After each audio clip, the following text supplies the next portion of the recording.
Buddhism has been in this world for 25 centuries. The Buddha's teachings of benevolence and his compassionate great love has contributed to human development, especially in education, justice, democracy, and peace. Vesak is an important festival that commemorates the birth, the attainment of enlightenment, and the nirvana of Sakyamuni Buddha, the teacher of Buddhism. In October 2006, UNESCO's headquarters in Paris, the permanent delegation of Thailand to UNESCO, the World Fellowship of Buddhists, the World Buddhist University, and the Pure Land Learning College Australia co-sponsored the celebration of the 2550th anniversary of the birth of the Buddha. In this event, there were speeches, panel discussions, an exhibition, and a documentary to facilitate multilateral communication. It was hoped that the Buddhist community would continue to work together and fulfill their social responsibility and their mission to seek peace for all.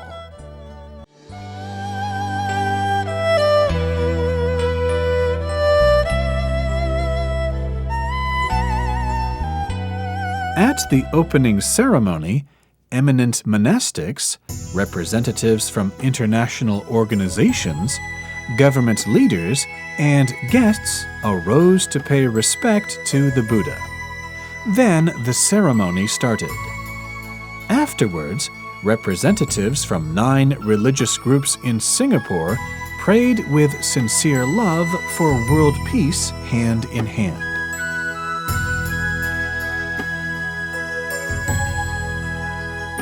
The organizing committee and respectful guests delivered speeches on stage and wished that the message of peace would be spread to every corner of the world.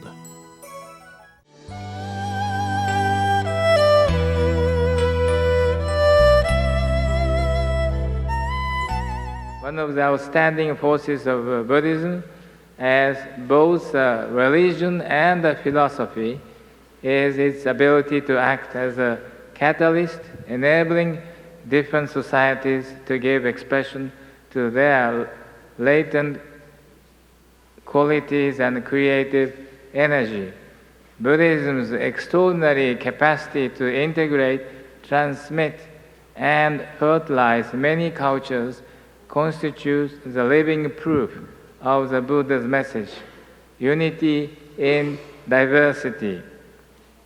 This resonates strongly with UNESCO's notion of cultural diversity. This notion recognizes the common links between societies while acknowledging their distinctive identities as factors of richness and openness in an increasingly globalized world. Buddhism advocates the need to be at peace with oneself in order to be able to open up to others and to fully accept and recognize the diverse identities that make up the fabric of our shared humanity. Such introspection does not imply isolation within one's own world and thoughts. Rather, it suggests an ever-evolving exchange with others of living and thinking, motivated by a true spirit of knowledge of the other. In the current international climate, marked by increasing intercultural and interreligious tensions, this celebration offers an excellent opportunity to give worldwide resonance to the Buddha's message of mutual respect and dialogue. UNESCO views dialogue as an effective means of avoiding the misunderstandings that reinforce negative stereotypes, breed antagonism and mistrust, and pave the way for violence. By allowing different perspectives and critical views to emerge, dialogue can help us to gain a better understanding of other cultures and religions, as well as our own. There can be no doubt that the quest for peace can only come through the mutual understanding of and respect for different faiths in the spirit of the UNESCO Universal Declaration on Cultural Diversity adopted in 2001. It is UNESCO's constitutional mandate to advance the mutual knowledge and understanding of peoples. The organization attaches great importance to inter-religious dialogue as a means of strengthening relationships within and between societies. The organization is deeply committed not only to fostering dialogue, but also to building new partnerships for interfaith cooperation.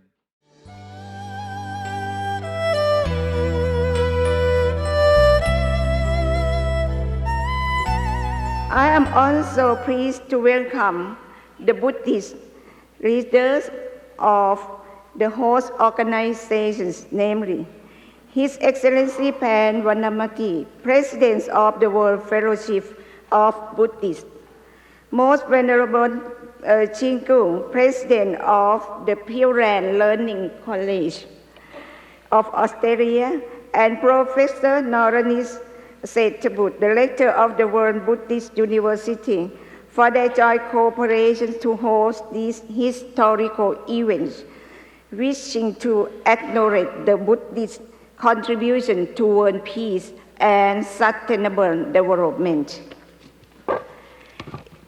It is also my privilege to welcome both Buddhists and other member states to UNESCO for their kind cooperation to make a success of this event.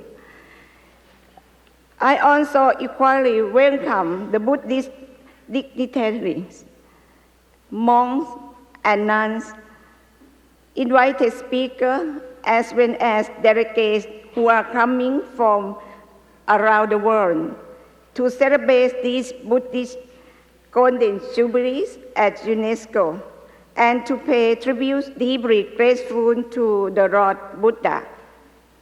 It is worthy to note that after 25 centuries existence of these noble religions, the Buddhism today has become a universal religion and philosophy which is playing an important role in different areas of human development. The peace has been touched by the Lord Buddha as main concept of his teachings. For him, without development peace, first one's own inner heart, it is impossible to create world peace. Therefore, practicing of Buddhism as individuals' capacity will help to create peace in the society.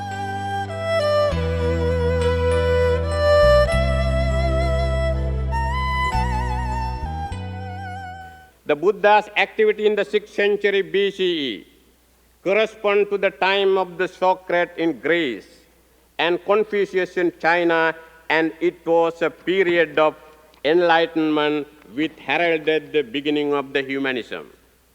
Ladies and gentlemen, during these 3 days of celebration at UNESCO, there would be a series of activities has been planned to enrich this historical event. Among them, 2 keynote speeches will highlight how and which manner Buddhism has been influenced to humanity as well as to maintain sustainable development of world peace. Besides that, there would be 2 panel discussions. The first panel will focus that how Buddhism has been contributed in education, spiritual, ethical, and humanistic progress since its inception.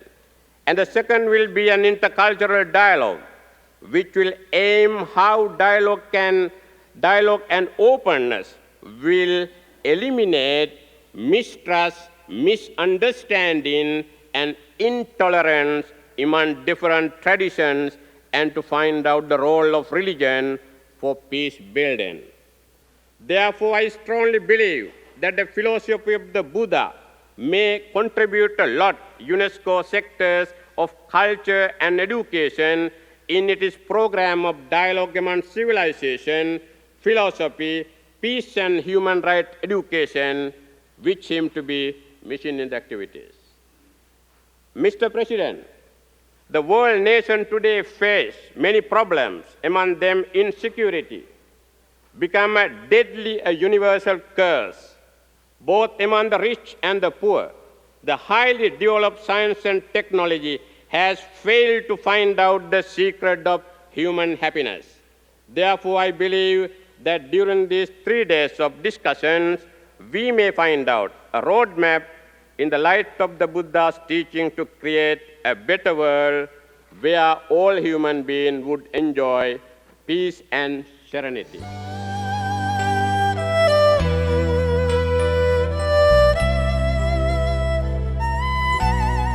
نائب المندوب الدائم لتايلاند،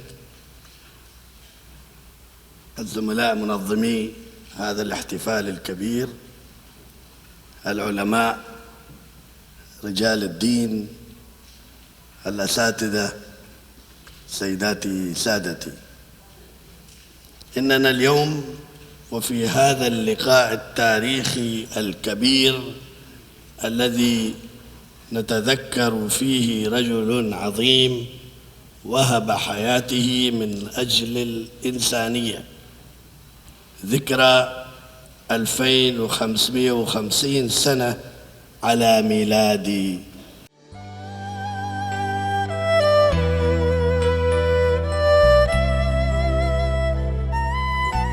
联合国教科文组织的秘书长，联合国教科文组织议会会长，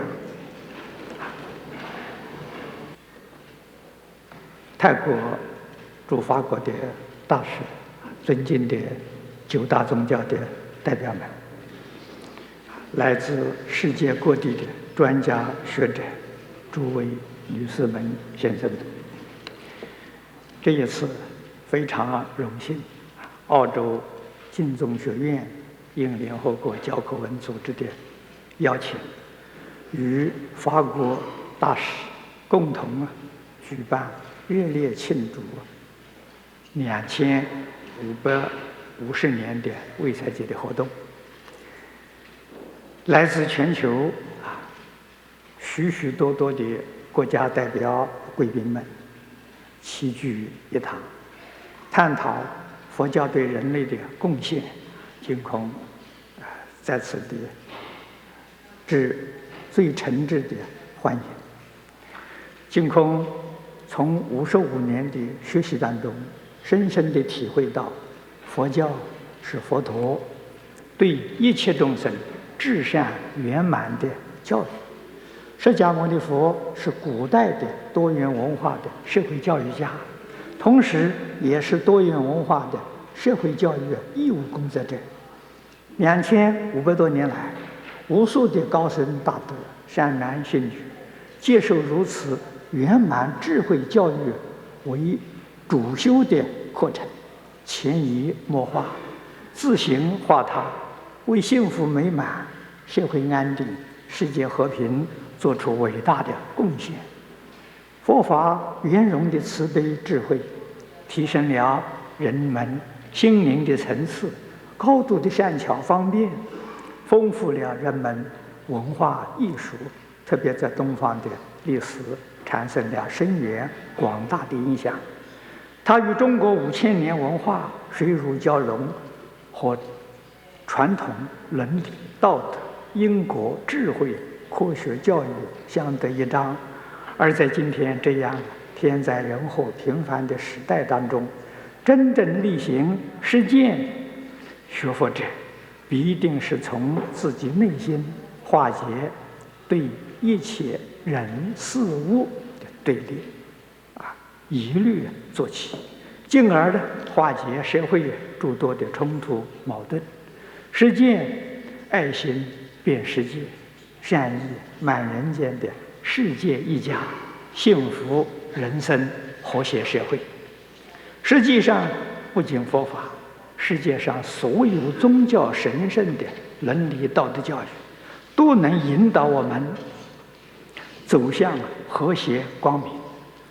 这几天的活动当中，我们也会将这些年来努力所做的成果，以及在中国唐池小镇以释迦牟尼佛办班教学的方式，推动和谐社会这个实验的效果，向大会来做报告，敬请指教，并祝大会圆满成功，各位嘉宾身心愉快，吉祥如意。谢谢。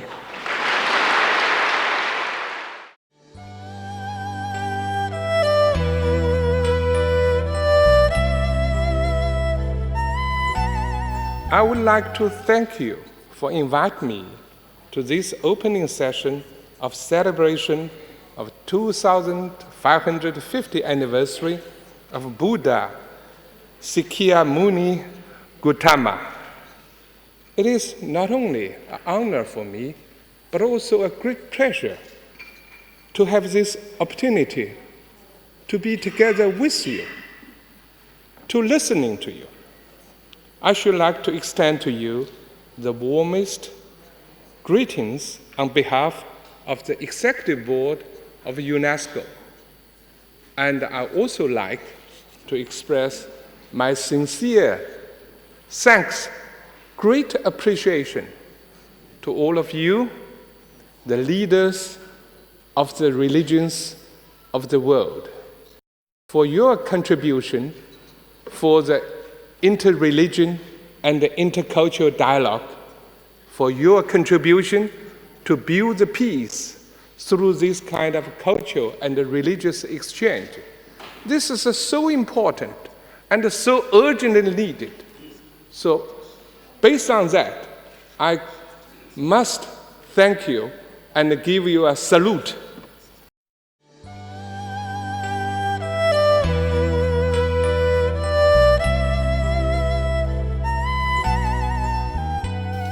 It is an honour for me to deliver a message from the Prime Minister of Australia, John Howard. The message begins, "It gives me great pleasure to provide this message on the occasion of the conference at UNESCO in Paris from 7 to 9 October 2006 to celebrate the 2550th anniversary of the birth of Buddha.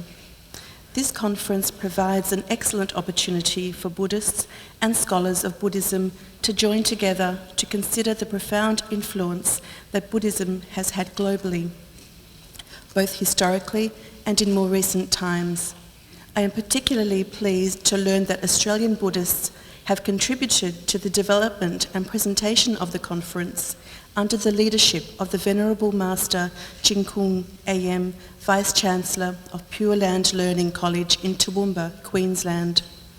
Australia is a peaceful, harmonious and inclusive nation that respects the rights of citizens to maintain and develop their cultural and religious beliefs in an Australian context. The Buddhist community is held in high regard in Australia due to its long-standing commitment to strengthening community relations through the promotion of interfaith understanding. I send greetings of peace and goodwill to all those attending the conference. Prime Minister of Australia, John Howard. Thank you.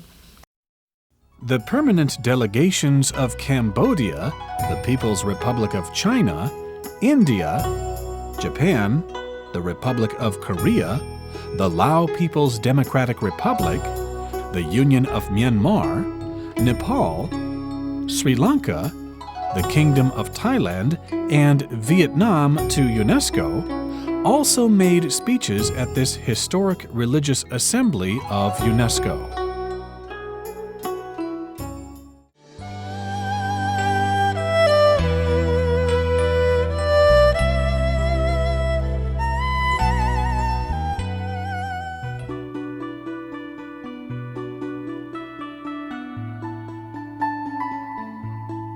Buddhism in the world today.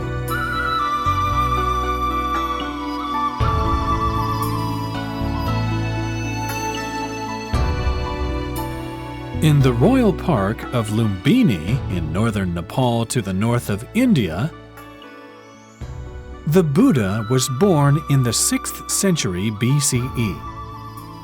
The ancient Buddhist chronicles record the day of his birth as a full moon day in the month of May. It is a special day in human history commemorating an extraordinary human being who appeared on this planet Earth to save millions of human lives from misery and suffering, and to guide the intellectual and cultural development of humanity for millennia. His father, King Suddhodana, ruled over the Shakyas at Kapilavastu, and his mother, Queen Maya, hailed from the neighboring principality of Devadaha. The Prince Siddhartha Gautama, the future Buddha, was brought up in luxury as befitting his royal birth. He was given a traditional education, preparing him to succeed his father to the throne. In addition, his doting father took special care to ensure that the young prince was prevented from encountering any form of misery or unhappiness in life. It was in deference to a prediction that he would become a great spiritual figure if he ever renounced lay life. He married Princess Yasodhara at the age of 16, and in 13 years was due to have their first baby. Assured that his commitment to family life was firm by this time, he was allowed to move freely outside the citadel. During these outings, he came across an old man, a sick person, a dead body, and an ascetic, his first ever encounter with the realities of life. Thus, being suddenly made aware of the inevitability of old age, disease, and death, the young prince was deeply concerned with the impermanence of existence and the resulting misery and suffering. He was determined to find for himself a way to save humanity from suffering. He left his palace on the very day of the birth of his son Rahula and set out on a quest for answers on how to end human suffering. Renouncing royal robes and donning rags of a mendicant ascetic, he wandered into the forest in search of teachers. None of the teachers from whom he learned advanced techniques on meditation for mental development could lead him to his goal of finding an end to suffering. Then he embarked on his own effort, practicing the most arduous penances with long periods of fasting. The more rigorous his practice of self-mortification, the weaker he became physically and distraught in mind. But impressed by his determination, 5 ascetics tended him in his most excruciating practices. Soon, the princely ascetic realized the futility of self-mortification and decided to adopt the middle path of avoiding both extremes of self-indulgence and self-torture. As he grew in strength and mental stability, his 5 attending ascetics abandoned him. Alone, he proceeded with his efforts, and at the age of 35 attained full enlightenment under the Bodhi tree in Bodh Gaya in India. Thus, he achieved the status of a Buddha, a fully awakened or enlightened sage, and a teacher of men and gods. He went in search of the 5 attending ascetics and delivered to them at Isipatana, in modern Sarnath near Varanasi, the first discourse, aptly designated the rolling of the wheel of doctrine.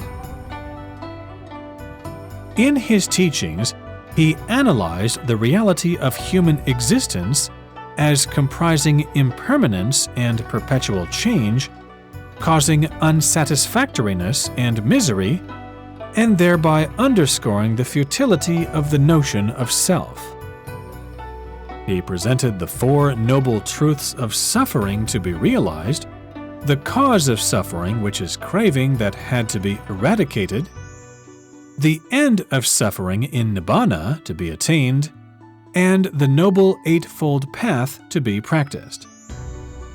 His systematic process of mental development led the practitioner to the attainment of self-realization and enlightenment through virtue and moral purity, mindfulness, and concentration of the mind.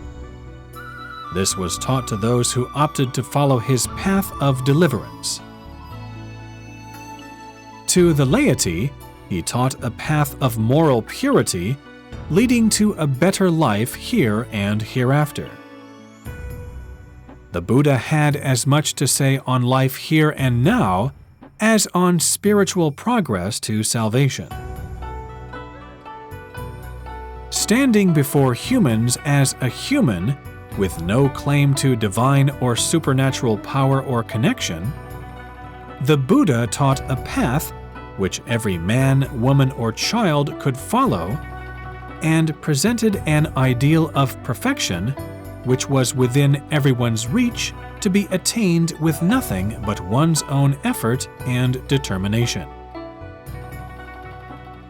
One is one's own master was his clarion call to humanity. One has to attain one's salvation by one's own effort, for the Buddhas were only the pointers to the path. He relied on the critical acumen of all people and placed even his own teachings for examination with the invitation, "Ehipassiko, come and see for yourself." Think for yourself, he underscored, and let the good and benefit of the many be the only criterion. His way of life had no place for dogma or blind faith. He recognized the multiplicity of spiritual paths and studiously avoided the slightest inclination to conversion. He believed that all religious teachers could lead their disciples to heaven and enjoin them to do so. Founding the Sangha as a self-renewing, self-sustaining democratic society of dedicated men and women, submitting to a stringent code of discipline of restraint and selfless service, the Buddha initiated the earliest known missionary movement in the world. Go forth on missions, O monastics, for the good and the benefit of the many. He enjoined the Sangha, and it has remained for over 2,600 years an extraordinarily effective spiritual movement and force. The missionary zeal of the Sangha is as strong today as it has been in its long and peaceful history. Neither a central authority nor organizational control was ever established.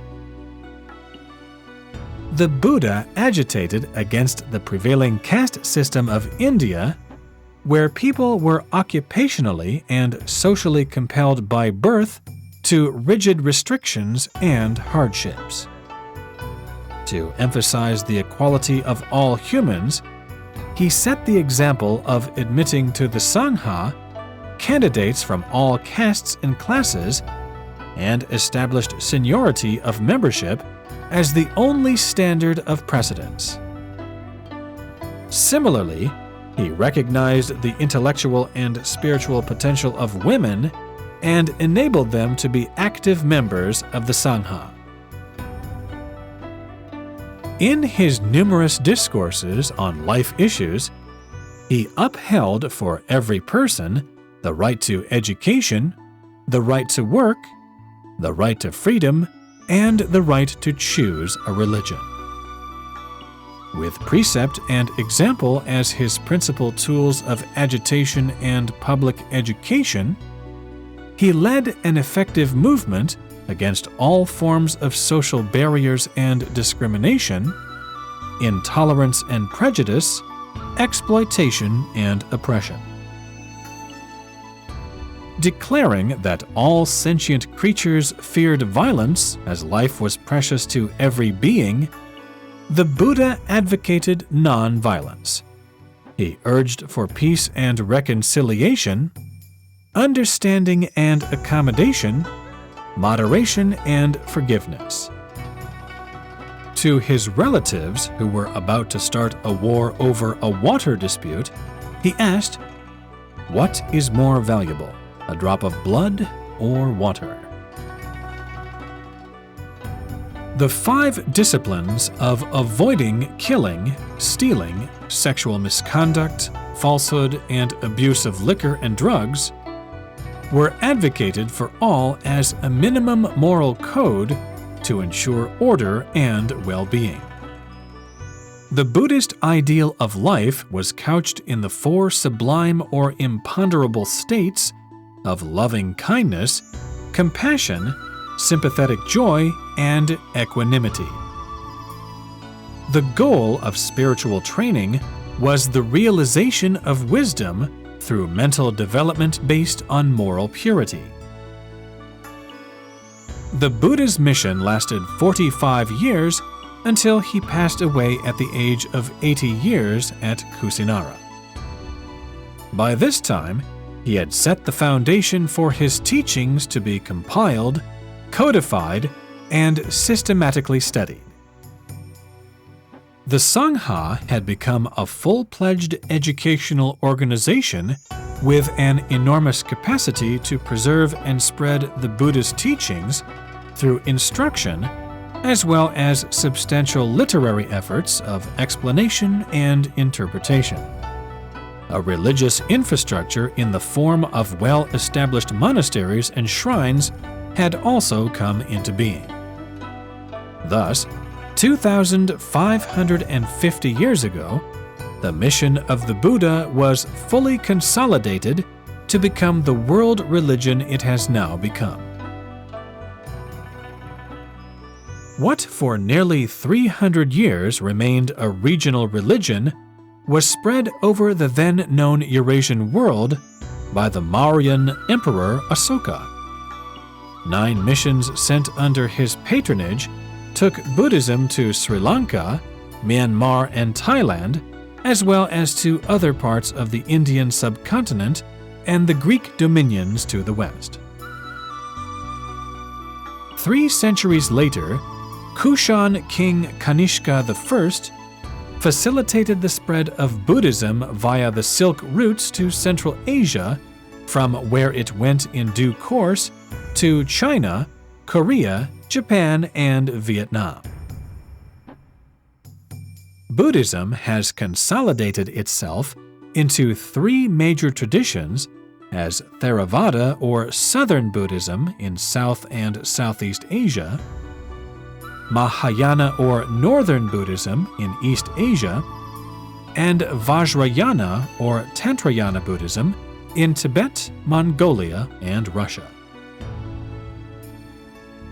Preserving intact the central teachings of the Buddha, these traditions and their schools and sects cater for the specific spiritual requirements of nearly 500 million of the world's population. The most spectacular element of Buddhism is its rich and varied cultural heritage, representing significant achievements in literature, art and architecture, and performing arts. The aesthetic creativity inspired by Buddhism is best displayed by such great monuments as Buddha Gaya, Sanchi, Ajanta, and Ellora in India, Anuradhapura, Polonnaruwa, Sigiriya, Maligawila, Dambulla, and Kandy in Sri Lanka, Taxila and Takht-i Bahai in Pakistan, Bamiyan and Bagram in Afghanistan, Dunhuang, Luoyang, Lesham and Xi'an in China, Borobudur in Indonesia, Angkor Wat and Bayon in Cambodia, Nara, Kyoto, and Kamakura in Japan, Sakharam in Korea, Hue in Vietnam, Shwedagon and Mandalay in Myanmar,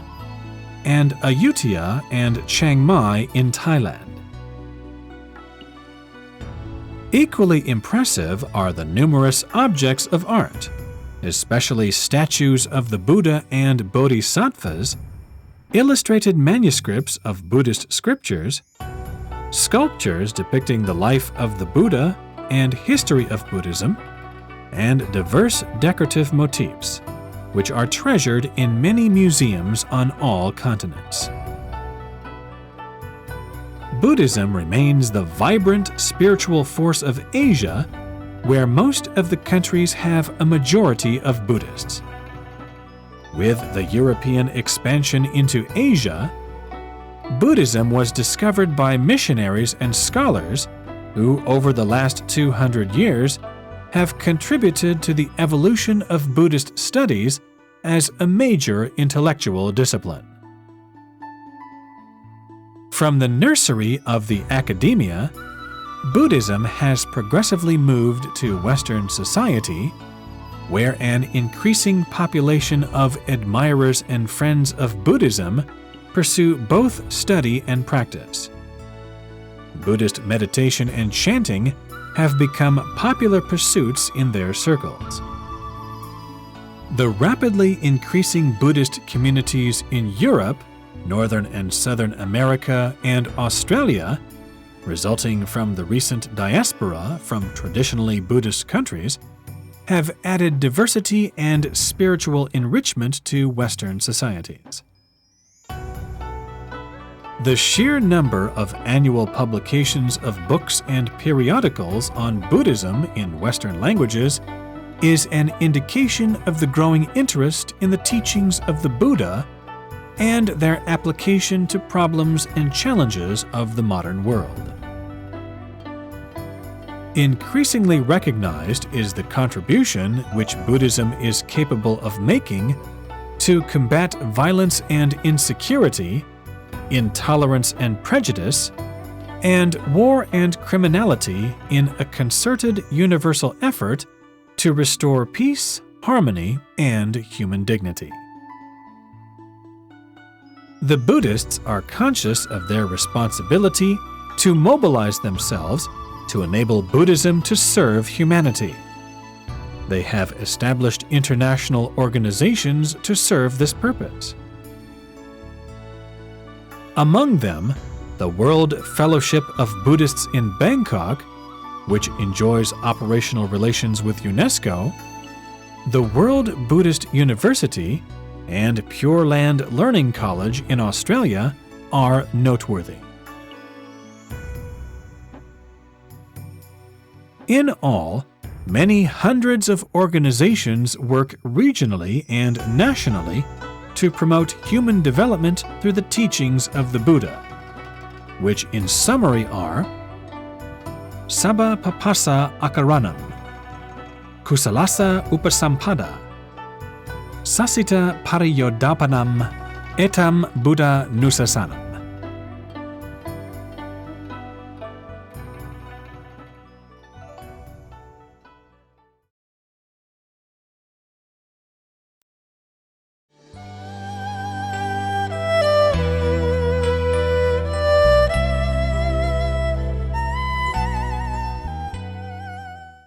At the opening ceremony, eminent monastics, representatives from international organizations, government leaders, and guests all gave speeches on the significance of this event and their expectations. 联合国这个是召开和平会议从1970年到现在也30多年，这个世界的这个冲突的频率年年上升，我参加了5次这个会议。会后，我们跟这些专家学者们聊天，大家都对于和平丧失了信心。这个问题非常严重。为什么失去信心呢？会议的结论都很好，交给联合国了。联合国相信也分发给许多国家做参考。哪一个国家能落实呢？没有国家了会听联合国的话劝导所以我也做了几次主题讲演那么大众都说法师你讲得很好，你的意见很好，可是做不到谁肯去做呢？因此我们才在中国汤池做了一个试验用中国传统的方法中国5000年，你说这么大的国家，这么多的族群能够长时间维系着和睦相处、平等对待许多专家学者认为这是奇迹不可能的事情呢。中国人为什么做到？所以我们就想到中国古人的方法，不是用开会，也不是用镇压，也不是用报复，用什么呢？用教学办教学，这个方法成功了。所以我们就用这个方法呢，在中国找一个小镇做一个实验没有想到这个试验呢出乎我意料之外的成功了我们原先以为要用3年的时间来教学，没有想到不到1年我们的试验从去年11月开始，今年现在10月在1年的时间呢，收到非常殊胜的效果我们新加坡9大宗教像兄弟姐妹一样，一家人可以团结那么人民是可以教得好的只要你肯教以伦理、道德、因果、智慧、科学好好的来教要把恶人变成善人把坏人变成好人，把迷惑的人变成聪明人把愚痴的人变成智慧的人，把凡人变成圣人变成佛菩萨，教学就成功了所以我们通过这个试验我们就有了信心所以人民确实能够教得好的The first day's panel discussion was moderated by the Venerable Dr. Dhammaratana. The topic was Buddhist Contributions to Culture and Human Development. The participants were Professor Pasadika of Philipps University, Germany, Professor F. Chenet of the University of Paris 4 Sorbonne, France, Dr. Bongkot Sitapol, President of Maha Mongkol International Buddhist Meditation Center, Thailand, the Venerable Thich Nhat Hanh, Director of the Center of Plum Village, France, Professor K. Bhattacharya, Director of CNRS France, and Professor To Sui Hin, Director of the Multi-Faith Center of Griffith University, Australia. They all shared the results of their studies. Professor Ananda Guruge, Dean of the University of the West, California, United States, made a keynote speech entitled The Buddha's Contribution to Humanity and World Peace.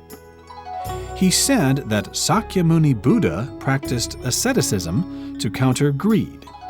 He taught his students not only with words, but also through setting good examples with his own behavior.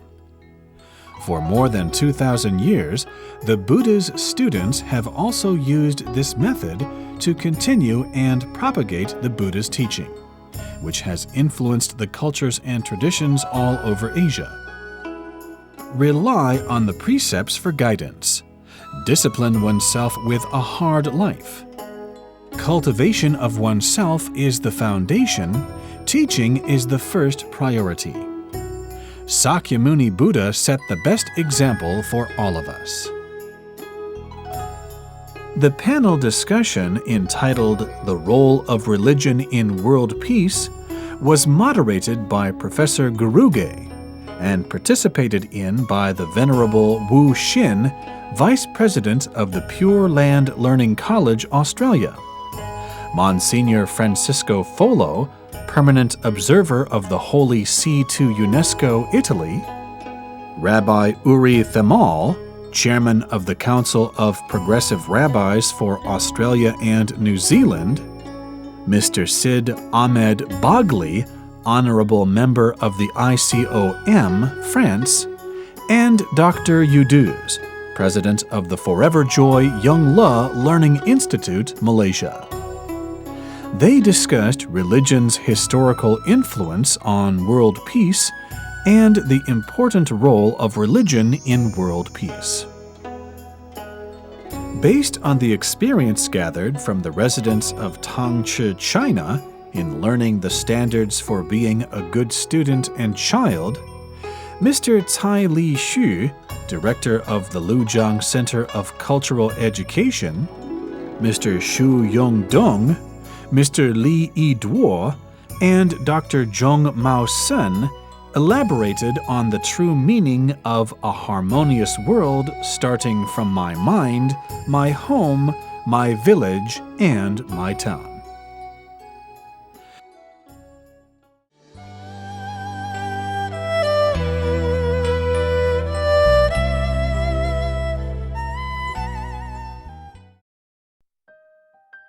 To help people gain a complete understanding of Buddhist teaching, the law of cause and effect, and the teachings of moral education, Venerable Master Jin Kung presented the great Buddhist canon, the painting of the scenes of hell, and the painting of the sacred saga of Confucius as gifts to the religious representatives and the guests of this event.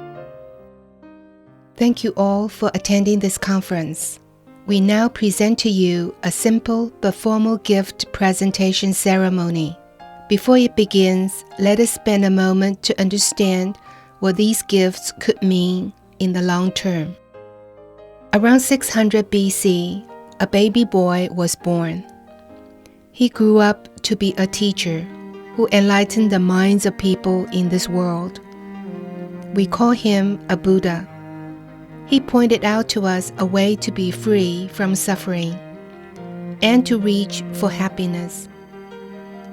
He not only influenced the people of India, but his teachings transcended time and space and continue to impact even on people today.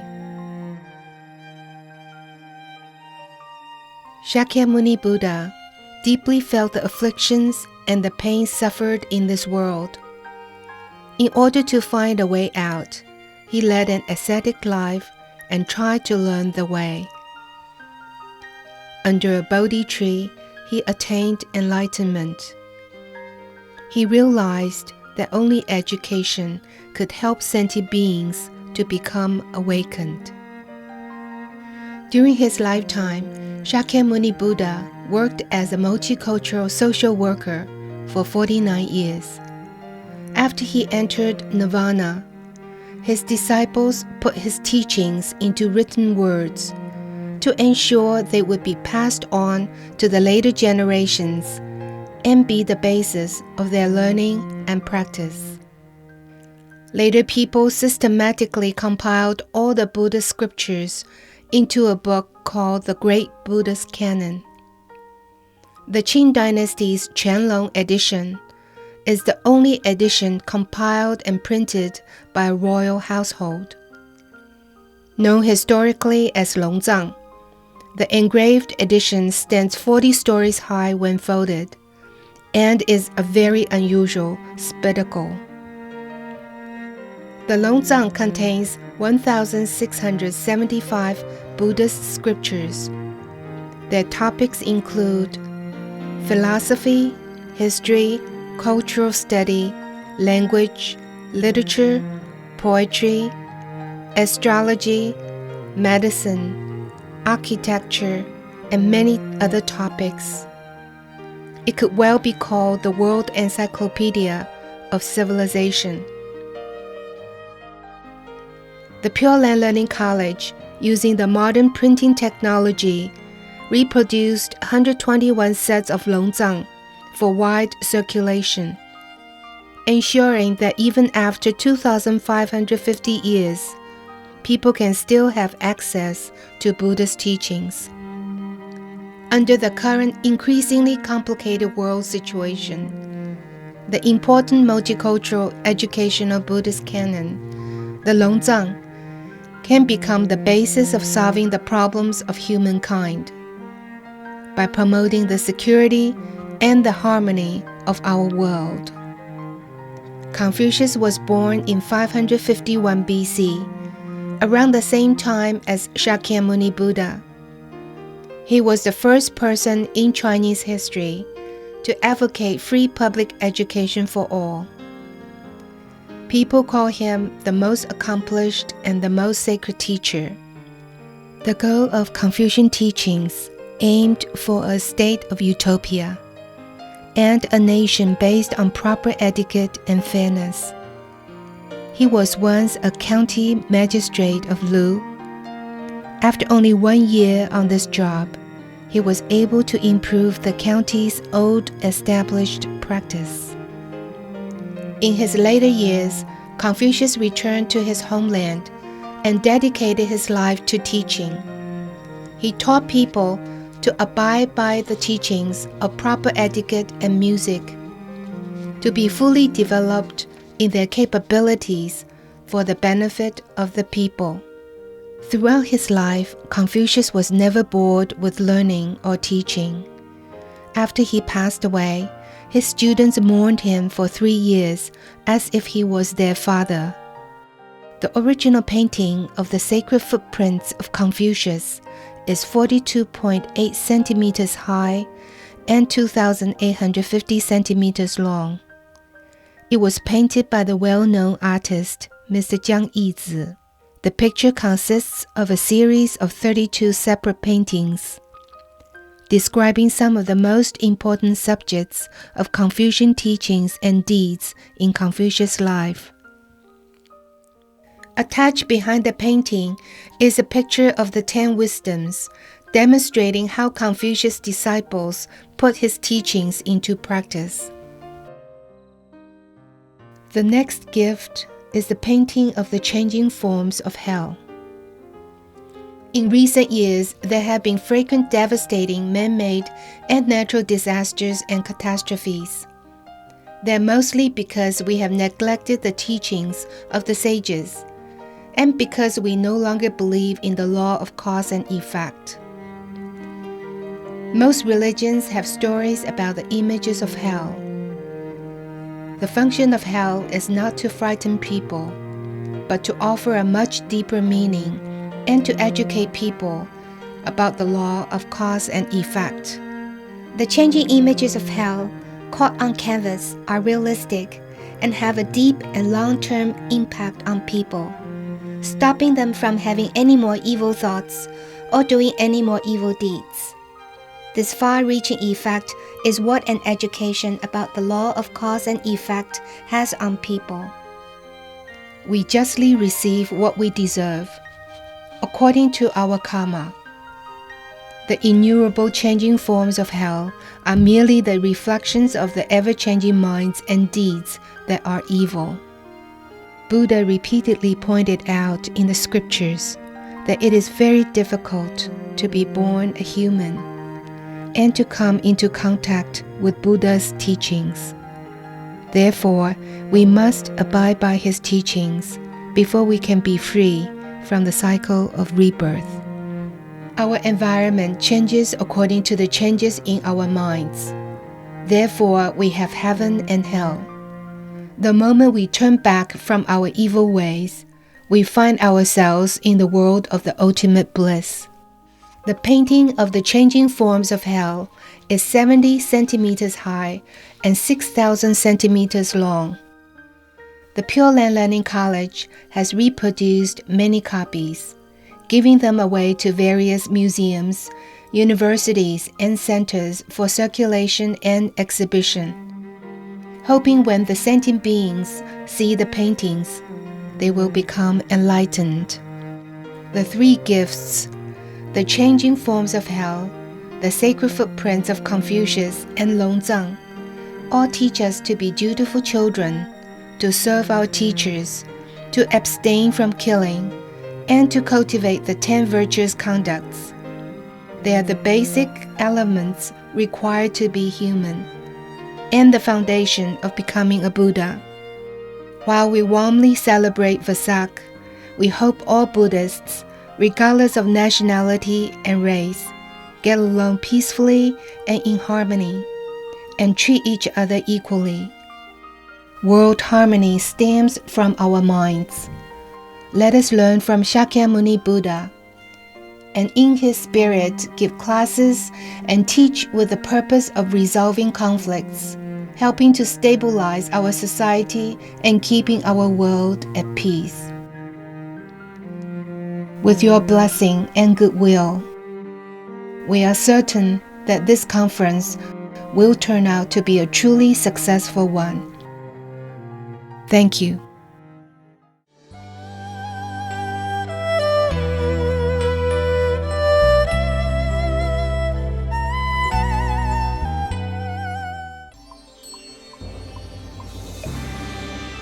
All people are innately good.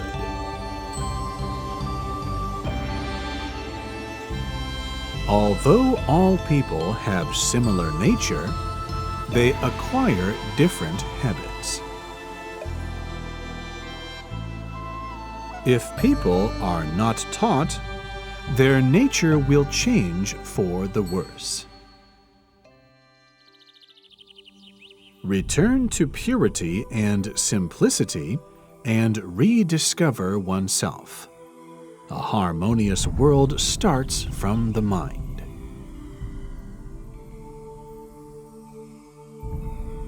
Nature is full of various sounds. Because these sounds coexist harmoniously, they resonate with true nature. The township of Tangshi in Lujiang Prefecture, Anhui Province, China, is a picturesque place. The look in the local residents' eyes, which reflects a pure and virtuous mind, and the simple lifestyle in Tangshi, have deeply touched Venerable Master Jin Kong, who has dedicated himself to seeking harmony. To implement education in his hometown, he established the Lujiang Center of Cultural Education to restore traditional Chinese culture and to help establish a harmonious society. When the mind is pure, the land will be pure. When the mind is at peace, all beings will be at peace. When the mind is impartial, the world will enjoy equality. The Lujiang Center of Cultural Education.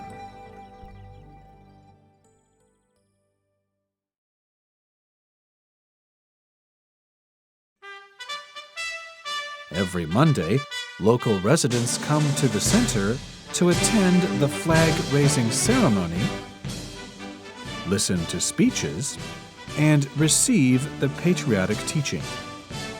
It is a shared wish of the Tangshi government and people and the teachers at the center to make Tangshi a model of a harmonious society.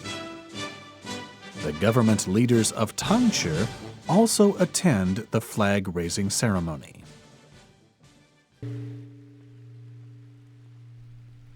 I am a brick. take me wherever I am needed.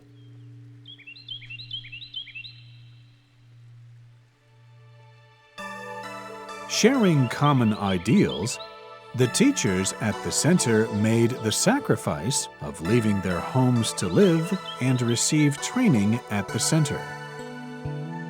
They practiced Tai Chi in the first rays of dawn to maintain physical fitness, diligently attend classes and learn various skills, and stay close to nature. I am a brick, take me wherever I am needed. This is the motto of the teachers, which reflects their selflessness. They go to rural areas, homes, and schools to teach. Their every step fulfills the spirit of learning wherever one is, teaching day and night all year round. With the full support of the township, the teachers at the center, with a loving heart, teach Tangche residents to practice the teachings in the standards for being a good student and child. Now, stories of filial piety and of love and respect are often heard.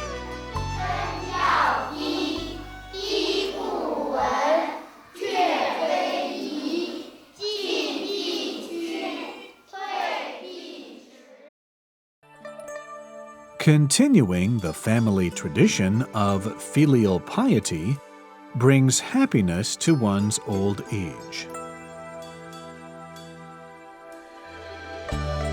In order for all residents to have a good place to learn traditional culture, a school was established.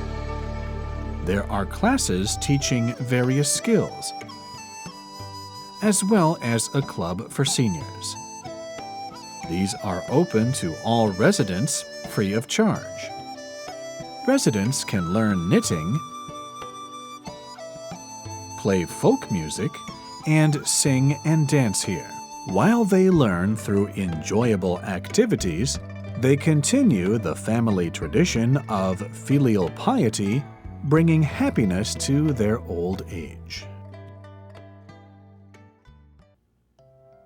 In a green classroom without walls, men and women of all ages learn happily. In the forest by the Macao River, surrounded by beautiful scenery, the center and the residents together established a green classroom without walls. All residents, men or women of all ages, can learn the sage's teaching and traditional culture at ease, surrounded by nature, and sing out their hopes for life.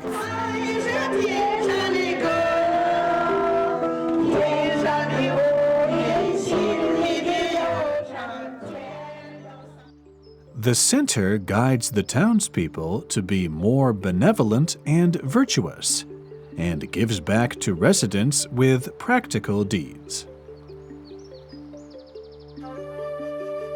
To guide the townspeople to be more benevolent and virtuous, the government of the town and the center co-sponsored various activities. These include holding social gatherings, giving warmth to seniors,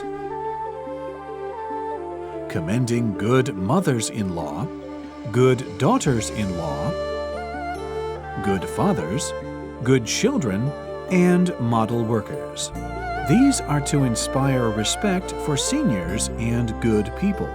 In addition, the center gives back to the township with practical deeds, such as providing funds to build a bridge, buying public trash cans, donating cash, and so on. These are to encourage people to have a loving heart and perform charitable acts. People of all walks from various areas and countries listen to lectures on a happy life. Lectures on a happy life are held for the benefit of various groups in society, such as teachers, entrepreneurs, government officials, visitors from abroad, university students, and so on. These lectures teach the audience how to implement and apply traditional culture in all areas of daily life. The teachers at the center relate their own experience and tell true stories of people applying the teachings in the standards for being a good student and child.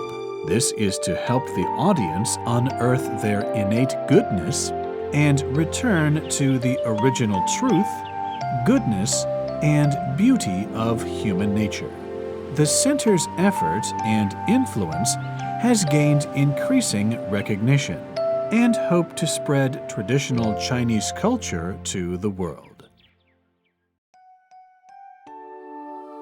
Taking responsibility is the start of one's growing up. All people are innately good. One can be inspired to be a better person. Inspired by the teaching of the center, since May 2006, Haikou Prison has incorporated traditional culture into its education for inmates. Prison guards and the center's teachers set examples by practicing the teachings in the standards for being a good student and child. Through various teaching formats, the prisoners learn to examine their own behavior with an open mind and to feel gratitude. Living in a grateful world. Society and country are actually one living entity. Our clothes, food, houses, and transportation come from the contributions and achievements of all people. When we eat a bowl of porridge or rice, or when we put on our clothing made from countless threads of fabric, we should be mindful of the hard work that goes into obtaining the materials that lead to their production. Teachers in the center are living a grateful life. They sincerely appreciate all those who have contributed. The teachers express their gratitude through wholehearted dedication to the promotion of traditional culture. When nurtured with sincere love, harvests will be even more abundant. Not only can people live side by side harmoniously, people and everything in the universe can also flourish side by side harmoniously. The teachers at the center till the land in the traditional method of agriculture, without pesticides or chemical fertilizers. With sincere love, they succeed in growing a field of organic vegetables. With purity and goodness in mind, we care for our motherland, embrace the world, and always seek for lasting peace. The Lujiang Center of Cultural Education sincerely implements, passes on, and propagates the sage's teachings in interaction among people and between people and nature. The influence is gradually rippling outwards. In October 2006, at the International Conference at the UNESCO headquarters in Paris, Venerable Master Jin Kung presented the center's achievements in teaching. In the hope that everyone would work together, to achieve social stability and world peace.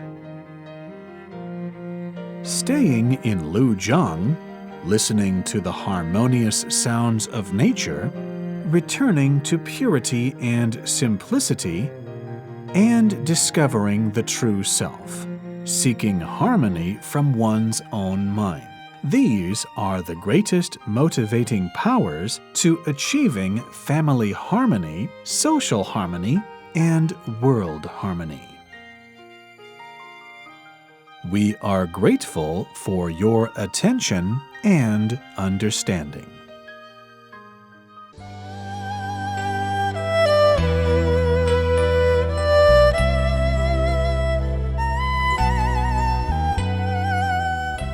If Buddhists truly understand the teachings of Buddha and put them into practice, then peace and harmony will prevail, thus attaining a world of true peace and equality. Vairocana Buddha, Manjusri, and Samantabhadra symbolize Buddhist practitioners cultivating in the troubled Saha, mundane world, and reaching the perfect world of great wisdom and great practice. Amitabha means infinite wisdom, infinite good fortune, and infinite life. Buddha means wisdom and awakening. In the exhibition hall, there were pillars of approximately 700 centimeters in height. Each was hanged with a scroll of calligraphy on the teachings of various religions. It is a prayer for people to treat one another equally and get along harmoniously regardless of nationality, race, and religion. In this exhibition, the Buddha's cultivation to attain enlightenment is illustrated in 12 aspects, through which one will understand how an ordinary being can become a Buddha. The Buddha dedicated his life to voluntary teaching. His purpose was to help people end delusion and attain enlightenment, end suffering and attain happiness, and understand the truth of life and the universe. In order to make the Buddha's teachings available to all, the Internet and satellite television are utilized. People can learn at any place and at any time according to their capacity, so their learning is individualized and self-reliant. The most revered teacher Confucius re-edited the 6 classics and taught widely. The painting of the sacred sage of Confucius depicts Confucius's important deeds and teachings in 32 scenes. They illustrate Confucius's spirit of teaching regardless of students' backgrounds and his thoughts on loving kindness, filial piety, courtesy, and righteousness.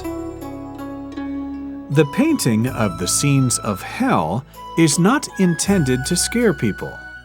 It conveys a profound meaning of teaching the law of cause and effect. The scenes of hell are so vividly portrayed that they have a far-reaching impact on people. It is hoped that the viewers would do nothing that is bad and would do everything that is good for the rest of their lives. A group of young students at the seal carving class in the Lujiang Center of Cultural Education show the beauty of the Chinese seal carving. The Lujiang Center of Cultural Education, with the goals of propagating moral education and training teachers, is dedicated to reviving the traditional Chinese moral education. In emphasizing that the cultivation of oneself is fundamental and education is foremost, it hopes to become a model for a harmonious society. This picture-taking area has the Eiffel Tower and the theme of this event as a background. Participants can take pictures here for remembrance. As for the Deputy Permanent Delegate of Thailand to UNESCO, the harmonious atmosphere of the event was unprecedented.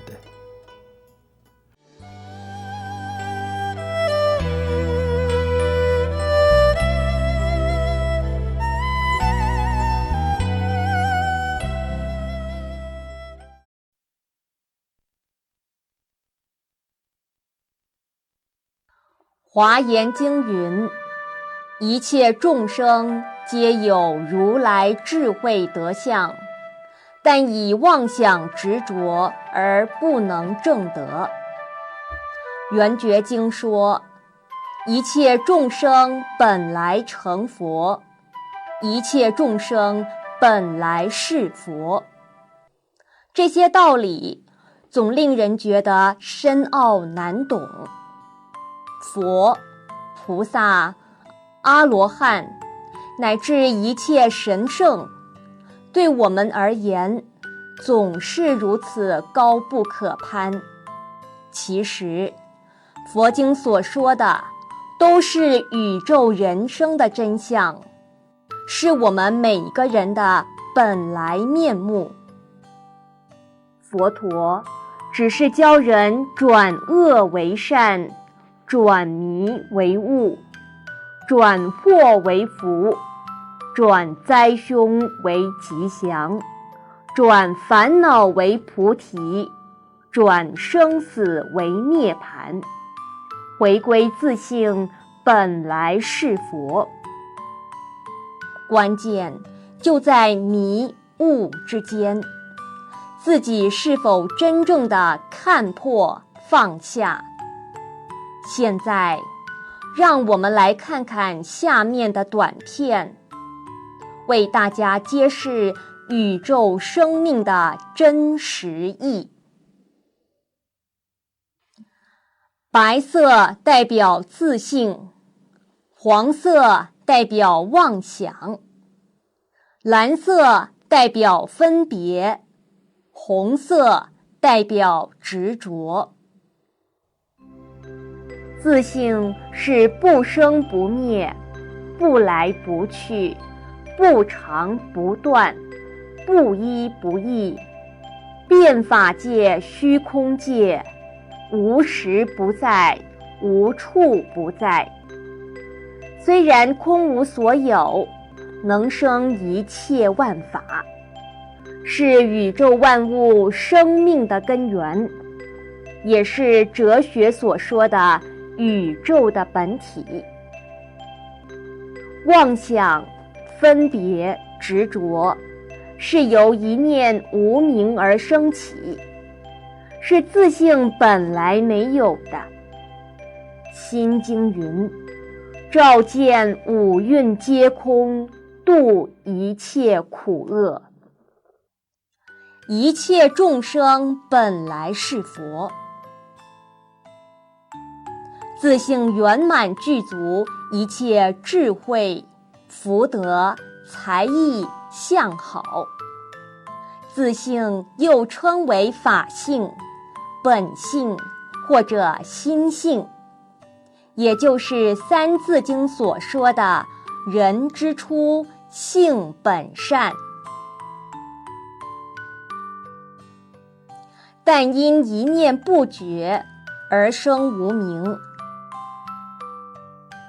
无明就是妄想，就是起心动念，起心动念就是迷，迷得更深，生起了分别，迷上加迷，从分别再产生执着，依执着的深浅不同而分为天、人、阿修罗、畜生、恶鬼、地狱六道。实际上，本觉本有，不觉本无。本觉是本性本善，不觉是妄想、分别、执着。无论妄想、分别、执着多么深重，一切众生的本性本善从未失去，不生不灭。既然妄想、分别、执着是自性本来没有的，当然可以去除。自性是一切众生本有的，肯定可以恢复。佛陀把这宇宙生命的真实相说出来，让我们从此建立坚定的信心，相信凡夫决定可以成佛，毫无疑惑。凡夫于世出世法，有妄想，有分别，有执着；阿罗汉有妄想，有分别，无执着；菩萨有妄想，无分别，无执着；诸佛如来一切皆无，明心见性，自性本具的圆满智慧德相一时顿现。是故佛教众生若能看破烦恼迷惑本无，放下执着、分别、妄想，本来成佛，本来是佛。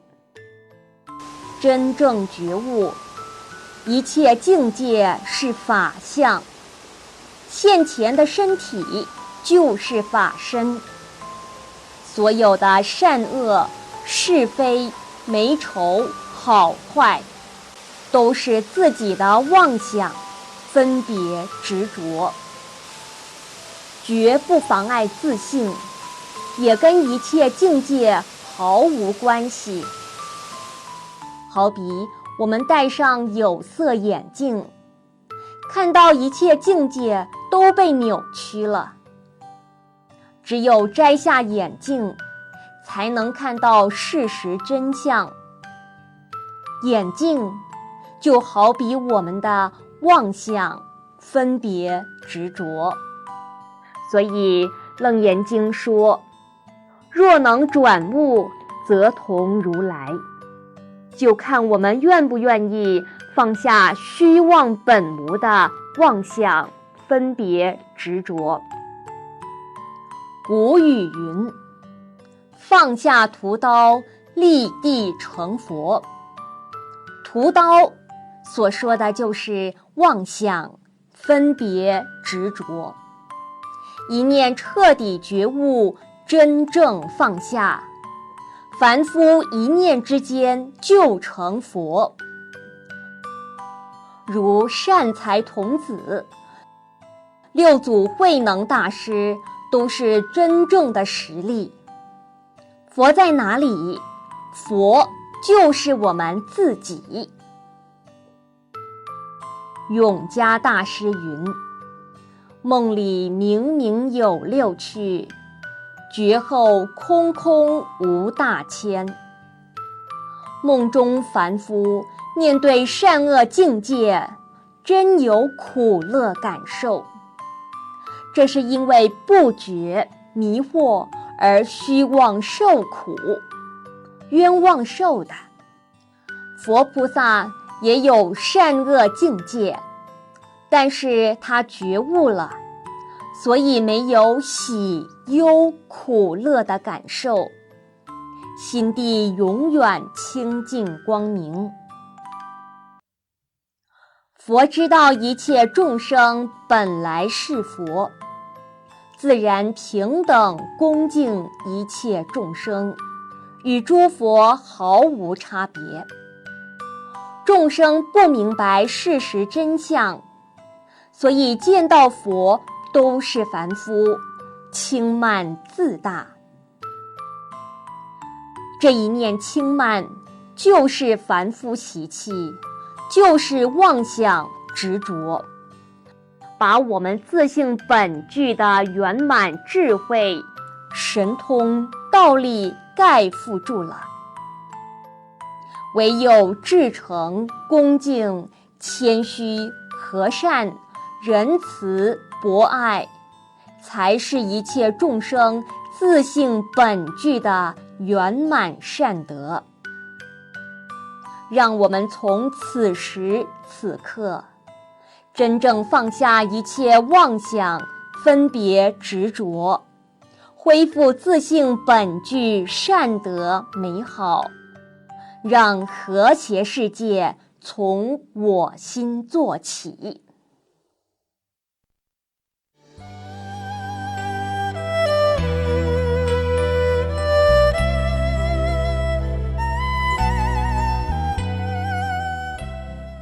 During the banquet, the Venerable Master Jin Kong said that it was a rare affinity and opportunity for them to get together and participate in the first religious event celebrating Vesak held by UNESCO.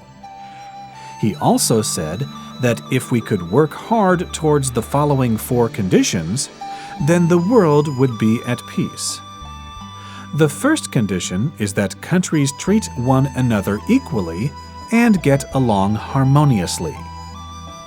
The second condition is that the political parties and groups that have influences on world security put the welfare of their countries and the world above that of their own parties. The third condition is that ethnic groups get along with one another harmoniously. And the fourth condition is the harmony among religions. All religions should respect one another and learn from one another. In this way, morality, virtues, the law of cause and effect, and religious teaching will complement one another and help resolve various social conflicts and achieve a harmonious society where love reaches everywhere and kindness fills our world.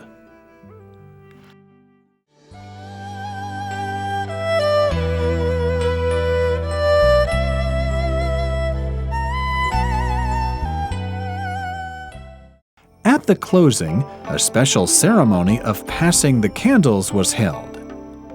In Buddhism, candles symbolize wisdom and sacrificing oneself to illuminate others. This ceremony further conveys the profound meaning of endlessly passing the teachings from generation to generation. On stage, the religious teachers from various countries sincerely lit the candles of compassion and wisdom and prayed with sincere love for world peace. The celebration of the 2550th anniversary of the birth of the Buddha successfully concluded. The mission of the event was to help resolve various social conflicts and achieve a harmonious society by promoting and cultivating education of values, moral and virtues, and to build a peaceful, just, sustainable, and multicultural society through the collaboration and unity of religions. Thus, together, we shall unite and walk unwaveringly on the path of achieving and bring peace, happiness, and stability for a brighter future.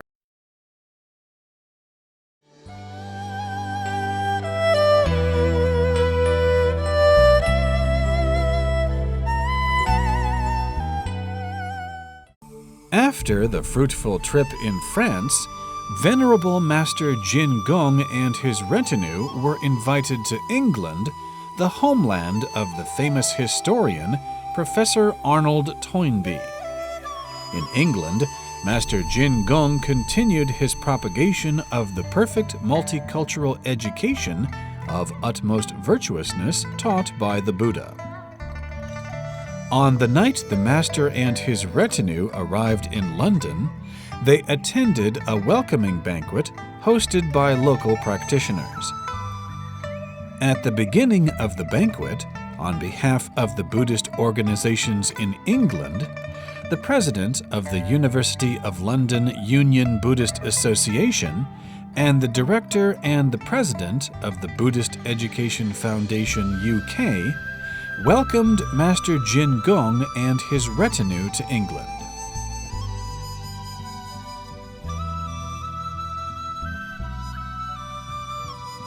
After Master Jin Gong's talk, Mr. Cai Li Xu gave a talk on A Happy Life, Standards for Being a Good Student and Child.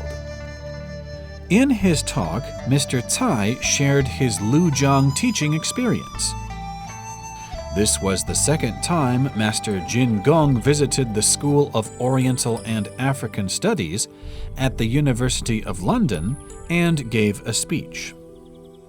Master Jin Gong highly praised the University of London for its study of Chinese culture.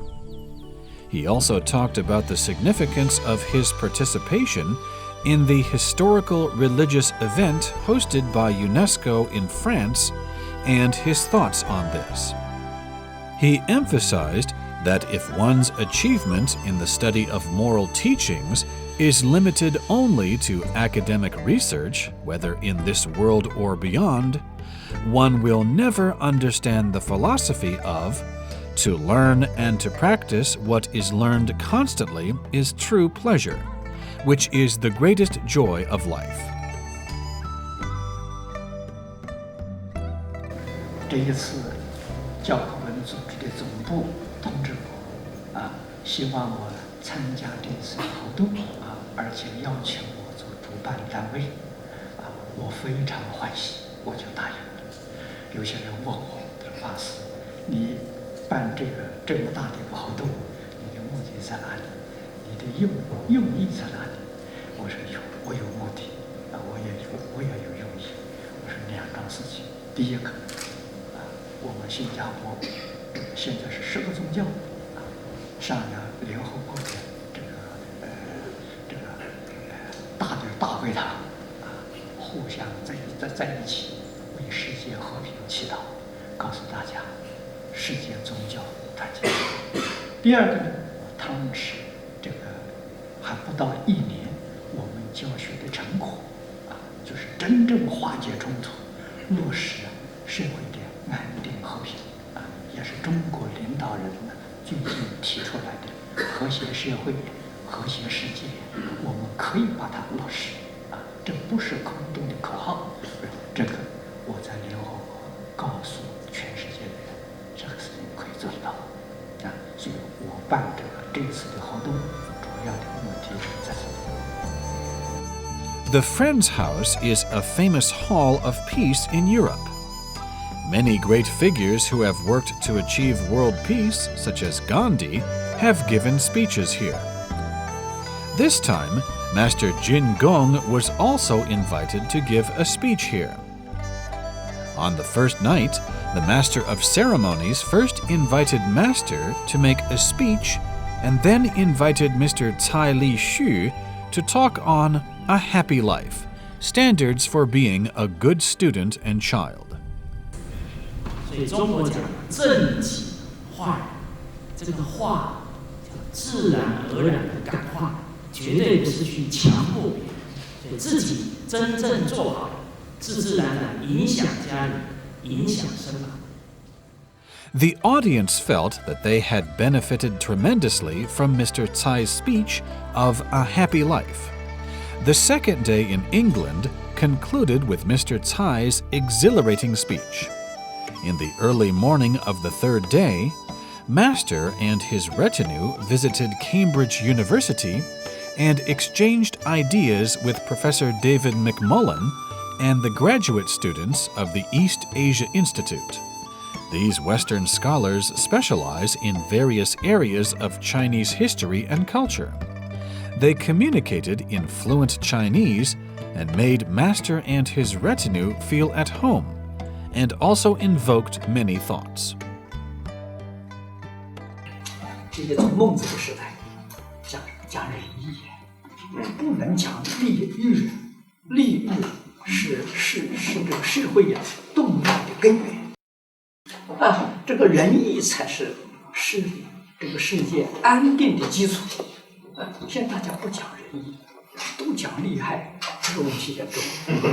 不但社会混乱，连我们整个学术的什么都被误导了。就我们这些年来的时候，非常认真努力提倡这个扎根的教育儒释道三家的根，我们要重视的。你有根呢，它是好的，像树木一样，它有根。虽然现在不好看，它是小的树苗它慢慢会长大，它会开花结果。如果说我们根没有了，但是从上面来研究过去这东西，像花瓶插的花一样，很美丽，很好看，它是死，它不是活的所以今天扎根的教育才能够拯救这个世界，才能够化解冲突。